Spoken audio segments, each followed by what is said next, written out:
Hello, everyone. Today is Wednesday, February 23rd, 2022.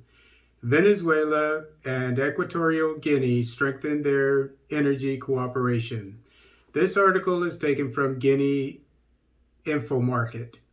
Venezuela and Equatorial Guinea raised this Sunday to continue deepening the energy cooperation between both nations after a meeting held between the foreign minister of the Caribbean country, Felix Plasencia, and the Equatorial Guinean Minister of Industry, Mines, and Energy, Gabriel Obiang. We held a warm meeting with the Minister of Industry, Mines, and Energy of the Republic of Equatorial Guinea, Gabriel Obiang, with whom we agreed on the need to continue deepening energy cooperation in favor of, the comprehensive development of our nations. Plasencia reported in his Twitter account. The meeting took place within the framework of the V1 Summit of Heads of State and Government of the Forum of Gas Exporting Countries, EPEG, which will take place from this Sunday in Qatar, and in which Plasencia participates on behalf of President Nicolas Maduro. It's not Maturi. Maduro, I think, but anyway, I think it's Maduro. But on December 22nd, Venezuela signed a confidentiality agreement with Equatorial Guinea on hydrocarbons to accompany them in the development of this area with technical assistance. The agreement, according to a press release, was signed between the head of the Venezuelan oil portfolio, Tariq El Aissami, and the Minister of Mines and Hydrocarbons of Equatorial Guinea, Gabriel Mba Obiang Lima. On that occasion, El Aissami ratified the entire willingness of the Caribbean country to put its experience in oil matters at the order of the Equatorial Guinean people, and assured that it is a great South-South cooperation to achieve energy independence of both nations.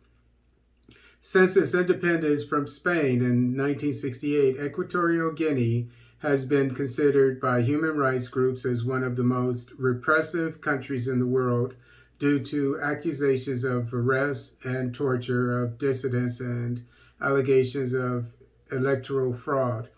The Equatorial Guinean president, Teodoro Obiang, 78, has ruled the country with an iron fist since 1979, when he overthrew his uncle, Francisco Macias, in a coup, and is the leader who has been in power for the longest time in the world.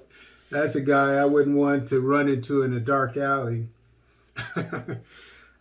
So I think it was Angola that did the exact same thing with Venezuela, to learn from Venezuela, which is independent as a developing nation when it comes to its production of petroleum, because of the being targeted by the United States, sanctions, etc. So they had to think outside the box, and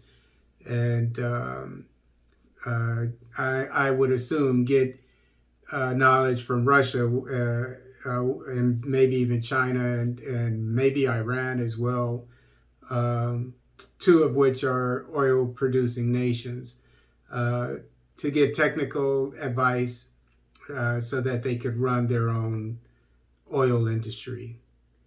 And so they're sharing that with countries that are in a similar situation, and in this case, or these cases, African nations.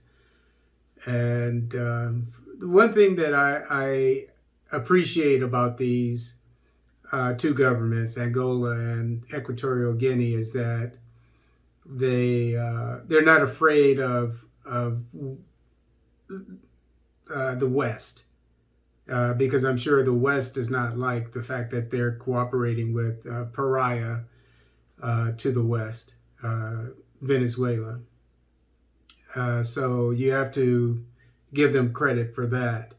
And I mean, anytime you can get energy, technology transfer, especially when it comes to oil production and so forth, meaning that these two countries, Angola and Equatorial Guinea, will eventually be similar to Nigeria, which now, because of Dangote, is able to process this, refine its own oil, so it doesn't have to rely on the outside world for anything when it comes to its oil.